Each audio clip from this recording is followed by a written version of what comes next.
So there was an article that came out that really just confirms what myself and others have been saying, and that is that the Israelis knew that the October the 7th massacre was going to happen. This article talks about how just weeks prior to the October the 7th massacre, the IDF had compiled an intelligence report detailing how Hamas was planning on attacking Israel, detailing what plans Hamas had for Israel. And this report even talked about how many hostages Hamas was planning on taking. And this IDF report stated that Hamas was planning on taking between 200 and 250 hostages. Now, how many hostages did Hamas take? In the attack on Israel, Hamas took 251 hostages. So the IDF's intelligence report was pretty damn close to what Hamas actually carried out. And this intelligence report also talked about how Hamas wants to attack the kibbutzes, which Hamas did. It talked about how Hamas was planning on attacking synagogues, attacking Israeli soldiers, attacking civilians, taking hostages, all that stuff. It was all there in the intelligence report. Israel knew that this massacre, that this attack was going to happen. And it was quite obvious after the atrocity occurred that Israel already foreknew that this was going to happen. And there was an article that came out on RT talking about this. And here's a paragraph from the article that I find quite telling.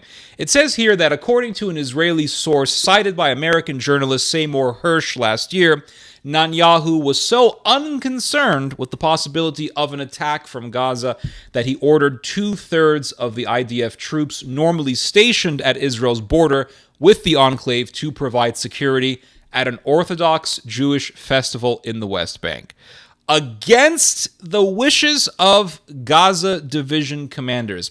So the commanders for the division of Israel's military that's in charge of security at the Israeli-Gaza border, they were telling Netanyahu, do not remove all of these troops away from the Israeli-Gaza border because Hamas is planning on something. We can't just leave the place open. We can't have all these security gaps.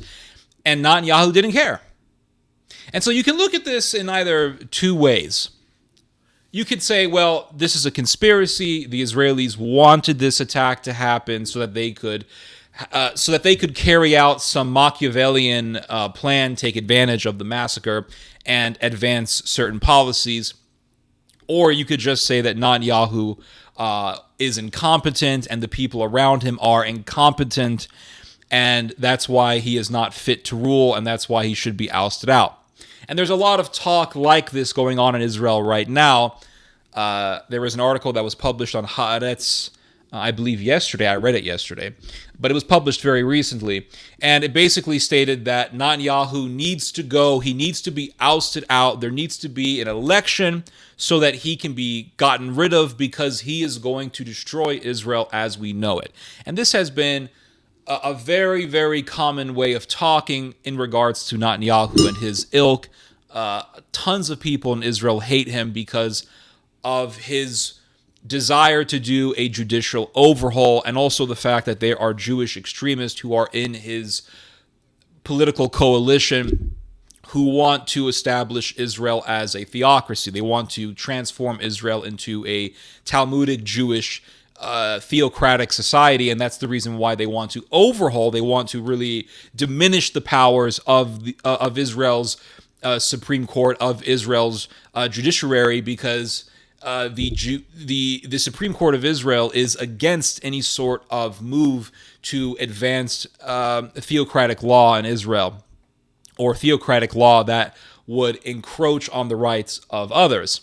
And so they want to remove it. They see it as an obstacle. It's a huge obstacle to their envisage of a Jewish theocracy. So this is a huge reason as to why a lot of people in Israel hate Netanyahu and the people around him. And so they're using October the 7th. They're pointing to October the 7th and saying, you see, this is how unfit this man is. This is how much this man does not care about Israelis, because he diverted 2/3 of the security away from the Israeli-Gaza border, and that is what put those Jewish people in those kibbutzes in harm's way. That's what eventually enabled Hamas to slaughter those people. And I say that that's a very good point. It's a very legitimate point. I believe that they allowed this massacre to happen so that they could have a Machiavellian opportunity to advance certain policies. There is a very, very large religious extremist germ in Israel. Germ sounds so harsh. I shouldn't. That word sounds so harsh. But there is a very strong element of Jewish extremism within Israel, and they have this desire to Judaize Gaza. And so the massacre that took place in Israel really gave legitimacy to that way of thinking. It gave legitimacy to that rhetoric that says, kill all the Palestinians, kill all the people in Gaza. Children, the children are terrorists, the elderly people are terrorists, get rid of all of them.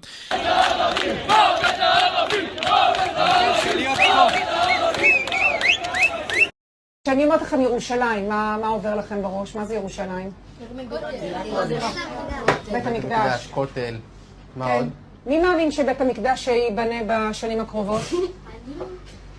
מה יש שם עכשיו על בית המקדש? אז מה יקרה עם המסגד? יישבר? אם מכם פגש בשנה האחרונה ילד ערבי? איפה פגשת ילד ערבי? ליד הכותל. דיברת איתו? לא, הוא דחף אותי, אבל לא הלך. ומה קורה כשאתם רואים ילד ערבי? מה אתם מרגישים? פשוט זעם. זעם? מה קורה כשאתם פוגשים ילד חילוני? מרחם עליו, שלום לחרדים. למה אתה מרחם עליו שלום לחרדים? מה הוא מפסיד? הוא לא הולך לדרך על הכל. כשאתם חושבים על ירושלים בעוד 10 שנים, כולם חרדים? לא כולם חרדים, ערבים חלק חרדים. כולם יהודים, ויש גם ערבים שהם עבדים. תהיה משיח, הבנתי, כן, מה אתה אומר? שמלחמה כל הערבים ימותו, וחלק מהם יהיו עבדים. קיבלת את כל הסיפור שלו. ילדים, תודה רבה. תודה רבה. תמשיכו להצליח ולראות אתכם בישיבות.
הלאה, בוא.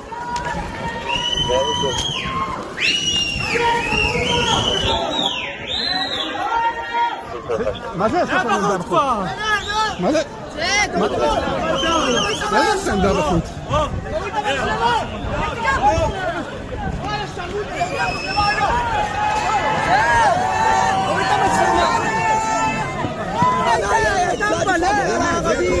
הם רוצים לרצוח אותך, אלה רוצים לרצוח אותך, לא אנחנו. בינתיים האלימות היא מהצד שלכם, לא שלהם. אם הייתה אפשרות, הייתם יורים בו. נכון, אנחנו רוצים לראות בו, אני לא מסכים את זה, אני רוצה לרצוח אותו.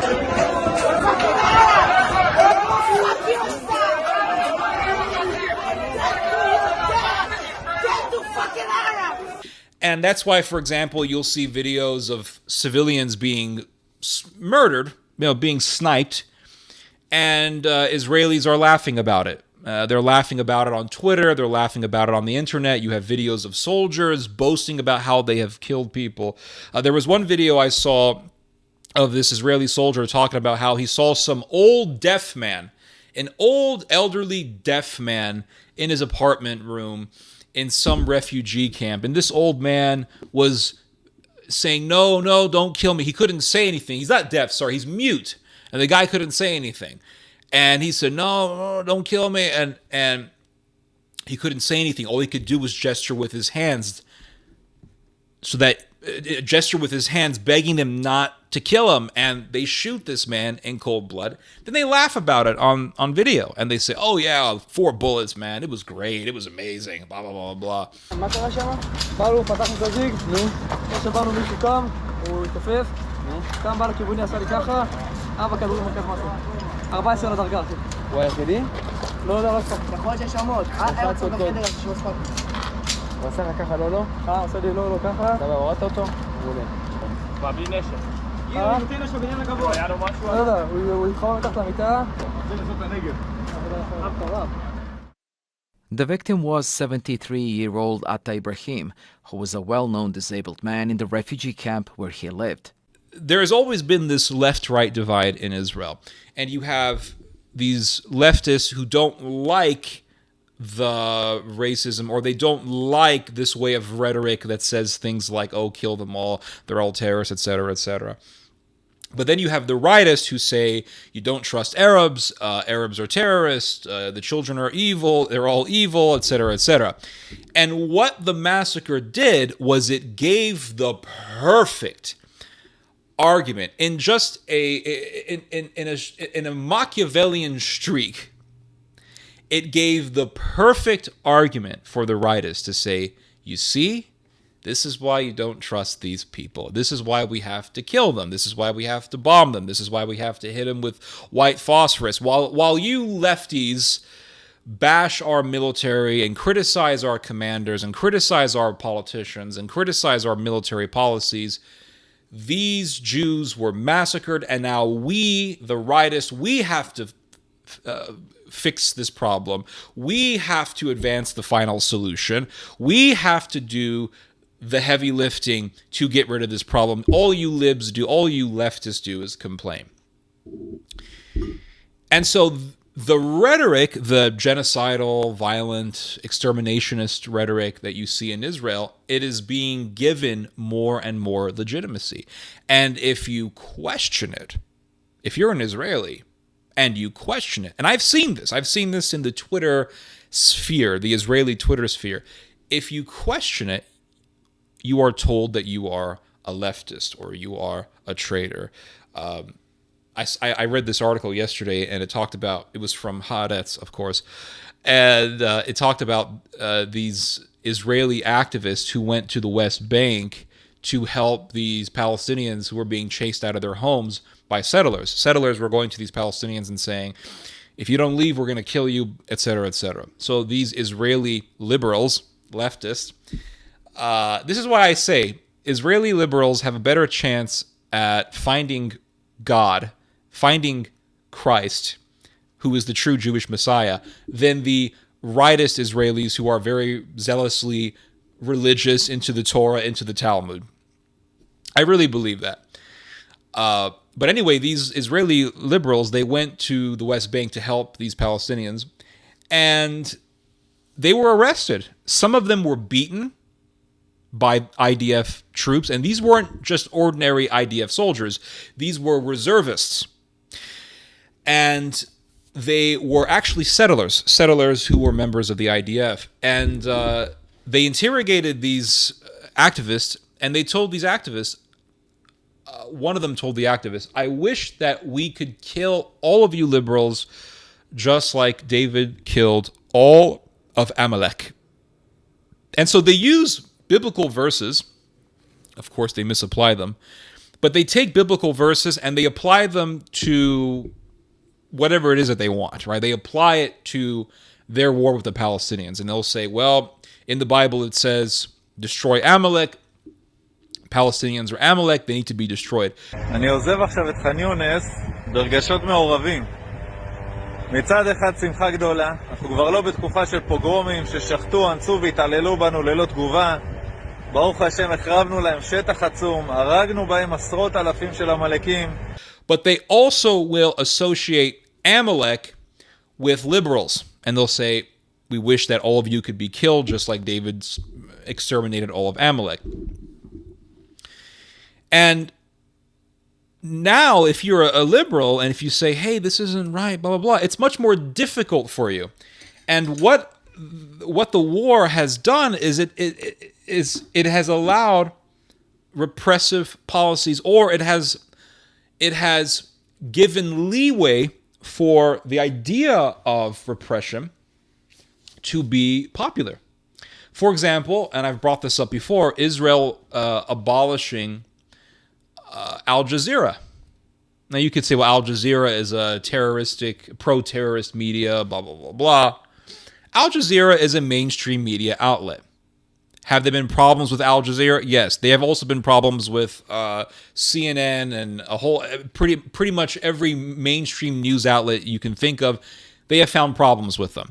But that's not the point. The point is that by abolishing Al Jazeera, you start a very, very slippery slope. Because, I keep touching my nose like that Balkan philosopher. What was his name? Zizek? Slavoj Zizek? Because it feels like I don't know what it is. Like, it feels like something's there, and I don't want to look weird in front of the camera, but here I am. You could say, well, Al Jazeera is just some pro-terrorist media outlet. Okay. They say the same thing about Haaretz. Haaretz is a Jewish Israeli media publication. Is it liberal? Yes. Is it critical of the government? Very much so.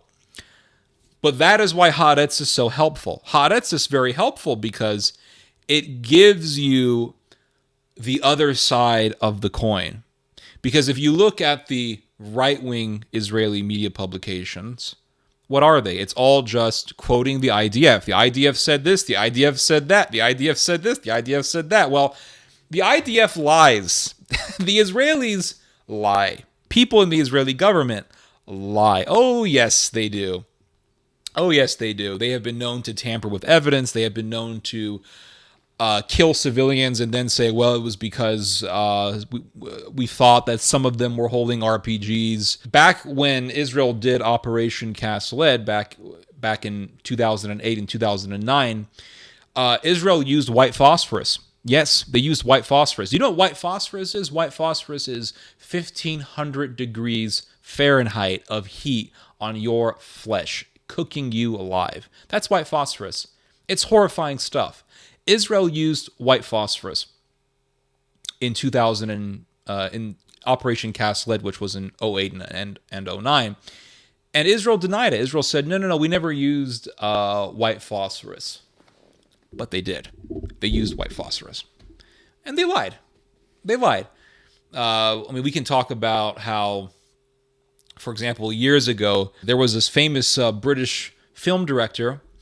His last name was Miller. And they found him dead. Oh, they found him dead. And the Israelis, they tampered with evidence, all that stuff. There was this Palestinian-American woman. She went to, I want to say, the West Bank. She went to the Palestinian territories. They found her dead. Yeah, they found her dead, and I think they blamed it on terrorists, and it wasn't terrorists. It was the Israeli government. So if we're just going to accept what the IDF says, well, that's not a very adequate way to inquire into the conflict. You actually have to look at the other side of the coin, and you also have to look at what people within the IDF who are too afraid to show their identities have to say. You have to read what they have to say, because they want to expose corruptions and evils being done by the IDF or by the Israeli armed forces, but they don't want to show their identities because they're afraid. They're afraid of being attacked, or they're afraid of negative attention. And we have to get their opinions. And Haaretz will provide their opinions. Haaretz will give the public their opinions. They will give what people within Israeli intelligence are saying. They will tell you what the Palestinians are saying. So you get the other side of the coin with Haaretz. Well, Al Jazeera does the same thing.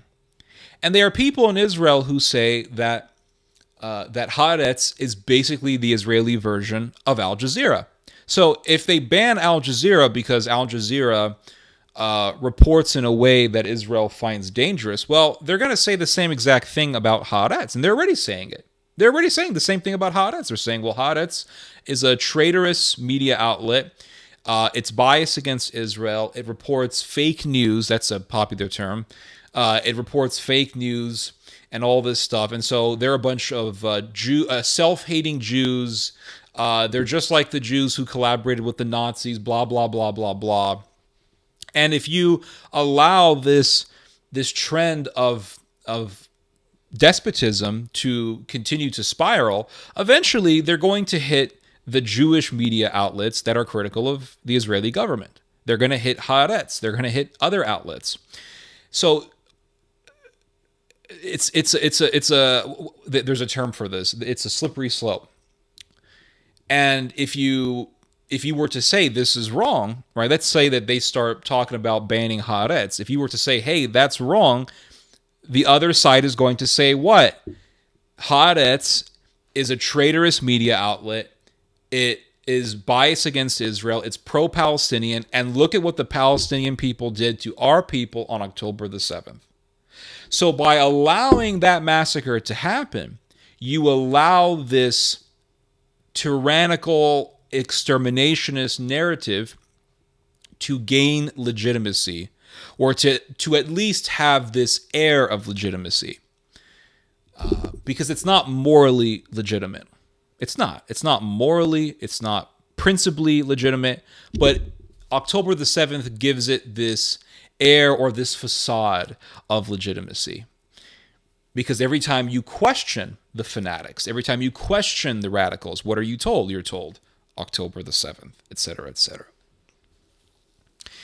And if you look at Israel, a lot of that country has lost its mind. A lot of it has lost its mind, and I fear that the country is continually losing its mind, and it's only going to get worse. We definitely saw this before October the 7th with this idea of diminishing the power of Israel's Supreme Court. Because by removing the Supreme Court, or by weakening heavily the Supreme Court, then the Knesset can have a packed house full of far-rightist religious fanatics, and they can pass laws that are theocratic and repressive. And the Supreme Court would not be there to keep it in check. That's what these people want to do. And they still want to do it. And they wanted to do this before October the 7th. And there were these massive demonstrations all over Israel. Hundreds and hundreds of thousands of people. They were massive. And they were all about ousting out Netanyahu and his government to prevent the judicial overhaul. And these demonstrations were very, very troublesome, to the point where I think Netanyahu's son said something like, oh, there are external powers outside of Israel who want to overthrow my father, blah, blah, blah, blah. Well, October the 7th shut up all those demonstrators. It shut them up, and it put their cause of preventing the judicial overhaul in the back burner. That's what it did. So I believe that they allowed the massacre to push the anti-Netanyahu demonstrators to the back burner, to push their cause to the back burner, the cause of preventing the judicial overhaul to the back burner. That's one of the reasons why I believe they allowed this massacre to happen. But I also believe that they allowed it so that they could have a reason to go into Gaza and give it the worst bombing that it has ever unleashed since the beginning of the conflict. If you go back to Operation Cast Lead, Operation Protective Edge, Operation Pillar of Defense, they don't compare to what Israel has been doing in Gaza. So October the 7th gave Israel the pretext to do this. And I think what's going to happen over the years is the push for the Judaization of Gaza. This is another agenda that's in the works. They want to Judaize Gaza because they believe that Gaza is legitimately Jewish land and that the Palestinians don't belong there, that they don't deserve to be there. So there's that. The minimum victory is that Gaza will be smaller at the day after, that at least all the northern area of the Gaza Strip will be at the hands of Israel. This is why the Jewish people has to be the only one to control this area from the river to the sea. Third option, if you want to leave, also please feel free. We will even pay you whatever you want. Just find yourself another country. Please feel free to do whatever you want. So in America or somewhere else? You want them? You don't want them? Why? They're so nice. And you probably could get a very large proportion of Israelis, maybe 80, that would support annexing parts of Gaza and chucking as many people as possibly would be willing to leave.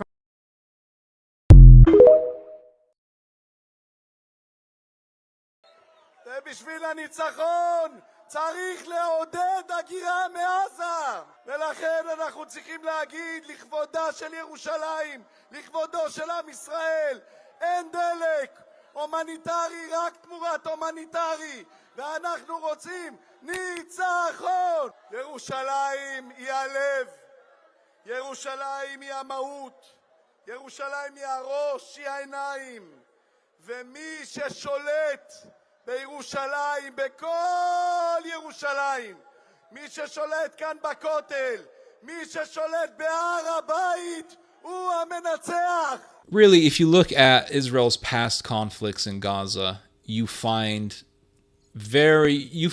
pretty much the same sort of policy being done as it's doing now.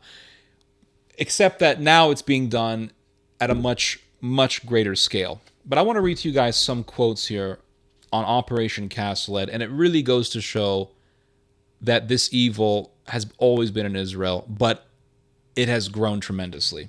So in Operation Cast Lead, which happened in 2008 and 2009, the Israelis, like I said, used white phosphorus. And it says here, I'm reading this from this book, Gaza, An Inquest into Its Martyrdom by Norman Finkelstein. And he gives all of these quotes from Israeli soldiers who took part in Operation Cast Lead, and he really shows what they were saying about what was going on in that conflict and how there was a lot of trigger happiness, because there's this very common narrative that comes out of Israel that says, well, anytime Israel does an airstrike, there has to be multiple calls through the various echelons of authority within the Israeli military and government. So the guy who's running the drone, he has to call up some other guy who's above him. That guy has to call up somebody who's above him. That guy has to call up somebody who's above him. And then eventually, along the line, a lawyer is contacted, and they ask the lawyer, is it legal? And the lawyer hears all the details, and he says, yeah, it's legal, pull the trigger. And then Irene back in Gaza pulls the trigger. I really don't believe this. I just don't. I don't believe that in every single airstrike this has to be done. I don't believe that. I don't think that they follow this procedure every single time, because when you read about Operation Cast Lead, there was a lot of trigger happiness that was going on. And the policy was, if you see it, you shoot it. That was the policy. And so they didn't mind shooting civilians, hitting people with white phosphorus. And they even talked about how it was like a sport, like it was hunting season for them. And some of the soldiers even talked about how it was like playing a video game, just moving the joystick around and shooting targets. So it says here in a footnote in this book, it says here, in post-invasion testimony, an IDF soldier mused that, quote, there was no need for such intense fire, no need to use mortars, phosphorus, white phosphorus, phosphorus ammunition. The army was looking for the opportunity to hold a spectacular maneuver in order to show its muscle. And that's what Israel is doing. It's showing the world its muscle. And eventually Israel is going to have a war with Hezbollah. I mean, they're already in a war, so to speak. But eventually Israel is going to have to do a major war. And it's not going to look good for Israel. It's not, because Hezbollah is a much tougher opponent. It's a much tougher enemy. In a typical incident, 2 women and 3 children from the Abdrabo family were standing for a few minutes outside their home, at least 3 of them holding pieces of white cloth, when an Israeli soldier opened fire, killing 2 girls aged 2 and 7, and wounding the grandmother and 3rd girl. And this is from Human Rights Watch. And we see stuff like this happening today. We have a video, for example, of a grandmother holding her grandson, and she's walking, holding a white flag, just like this story, and boom, shot right in the head, she drops dead. So you see this sort of stuff happening today. This type of stuff was going on back in the early 2000s, and a lot of us weren't seeing it because we were either too young, or we were so clouded by American evangelical propaganda that we just thought that Israel was God's army. That's what we thought. We thought Israel, it's God's army, God's chosen people, and we didn't question it. That's why you need publications like Haaretz to give you the other side of the story, not just listen to everything the IDF says. And that's what they do in these evangelical Christian circles. That's what they were doing. They've been doing that for years. They bring some spokesperson from the IDF to come to the church and tell everybody about how they're fighting the evil barbarians. But when you look at Haaretz, or when you look at other, Israeli publications, they tell you another story. They say, oh no, here's a whole bunch of quotes from Israeli soldiers saying that it was like shooting fish in a barrel, it was fun, it was cool to hit people with white phosphorus, it was like playing a video game, it was like hunting season. It's a totally different world, right? It's a totally different world from what the narrative was and has been telling us. So it goes on to say, this book goes on to say that the Goldstone Report, which is that the whole story behind the Goldstone Report is very interesting.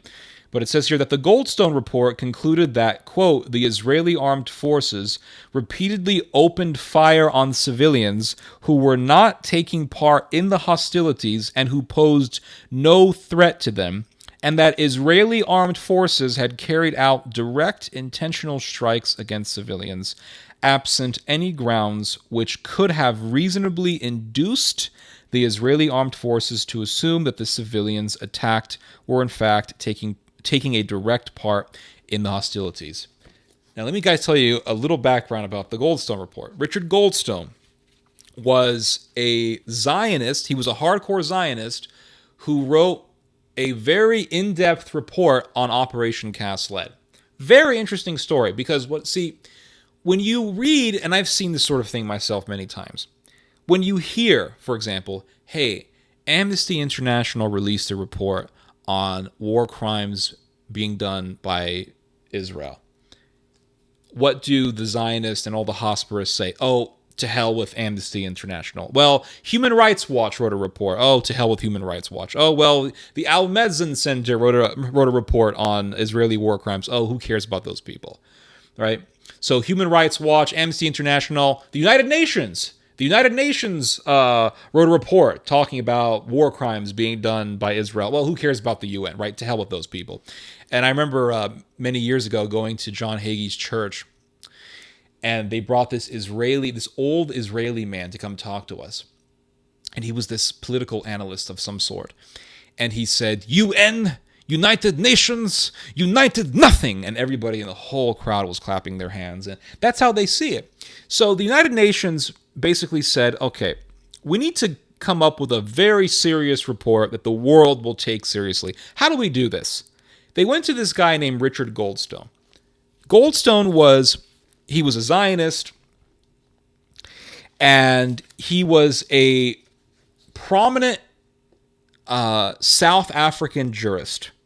He was a judge. So he was a judge, which meant that he knew the law, he knew how to write legal documents, he knew how to look through evidence, he knew the process of finding evidence, he understood how evidence worked, he understood investigations, he understood legal inquiry, and he was a Zionist.